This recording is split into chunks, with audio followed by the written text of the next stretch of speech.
Здравствуйте, друзья! С вами Лара Володина. Все знают, какое оно трудное – спасение животных.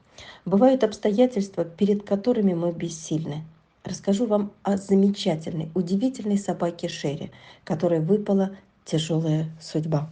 Добрейшая собака Шерри скромно жила в одном из СНТ Чеховского района в 2019 году.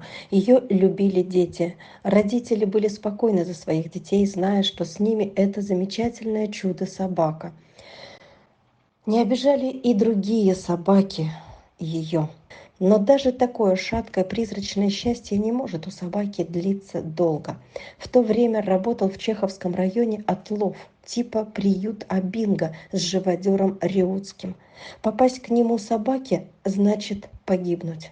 Вот и наша Шерри не избежала этой участи. Отловил Реутский ее, тихую, безобидную, и начался для собаки ад. Не всех и не всегда пускали на его территорию, только знали, что там страшно и больно собакам. Узнал я об этой истории из поста от местных волонтеров, которые пытались оттуда когда-то иногда кого-то вызволить. И началось ее спасение. Спасение с выкрадыванием из ада. Я назвалась куратором, а два волонтера начали ее вызволять. К этому времени собака уже была несколько напугана. Не исключали, что, сидя в жутком сарае Абинга, досталось ей. Видимо, и удар по голове был тоже. Начался поиск передержки. Передержка была квартирная, но неудачная. К тому времени стали понимать, что что-то не так в поведении собаки. Начали ее обследовать, одновременно менять передержку. И да, худшее подтвердилось. Началась эпилепсия. С трудом нашли тогда платную и недешевую передержку. Понятно, что с эпилепсией никто не хочет иметь дело. Плюс лекарства, которые все дороже с каждым месяцем. Поначалу помогали те девушки, которые причастны к спасению этой собаки. Но потом и они растворились. Я очень надеюсь на ваше сострадание и вашу помощь, друзья.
Конечно, индивидуальной передержки у нас не найти. Никому не нужны проблемы и лишние беспокойства с приступами то 1-2 раза в месяц, а бывало и 20 в день. Но для Шерри была найдена такая индивидуальная передержка. Она живет в семье на платной основе. Шерри со всеми дружит. И с семьей, и со всеми собаками и кошками. Характер у девочки спокойный, дружелюбный. Вот все, казалось бы, хорошо.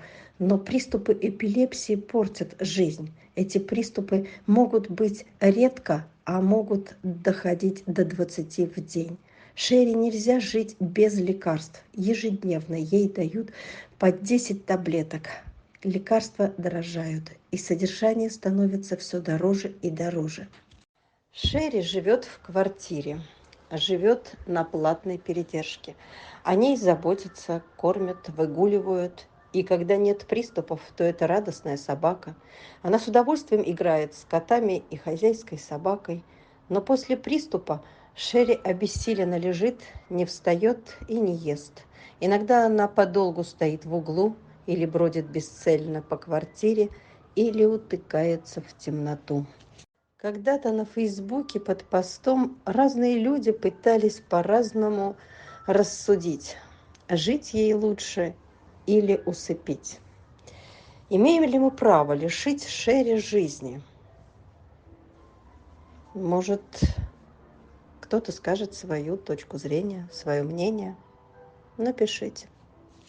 Вот сейчас содержание Шерри в месяц обходится 15 тысяч рублей. Это вместе с лекарствами и вместе с питанием. Друзья, нам неоткуда взять, если вы не поможете. Нам очень нужна помощь на питание, на лечение, на поддержание жизни этой замечательной собаки.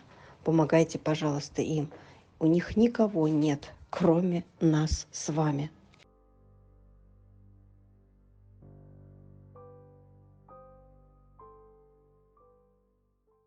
И еще одна больная эпилепсией собачуля, она из Якутска, это Фрея. И тоже последствия травмы головы. Какой силы был удар? Что привел к страшной болезни? Фрея живет на общей передержке в отдельном домике. Других условий мы ей создать не можем. И также нужно много препаратов, иначе просто замучают собаку приступы. А ведь это и больно. В человеческих семьях ставят после приступа обезболивающие уколы, а наши собаки молча терпят. Прошу вашей помощи и для Шерри, и для Фреи, друзья. Сейчас остро стоит вопрос закупки лекарств для эпилептиков. Лекарств нужно много, они дорожают с каждым днем.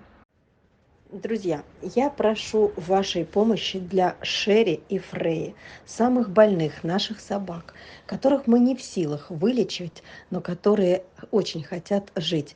Они замечательные собаки с удивительными золотыми характерами. Давайте поддержим их. Им очень нужна наша помощь, наша поддержка. А может, кто-то ежемесячно захочет помогать лекарствами этим замечательным собакам. Мы будем только очень рады. Мы будем вам очень признательны и благодарны. Только подписывайте Шерри или Фрея или лекарства.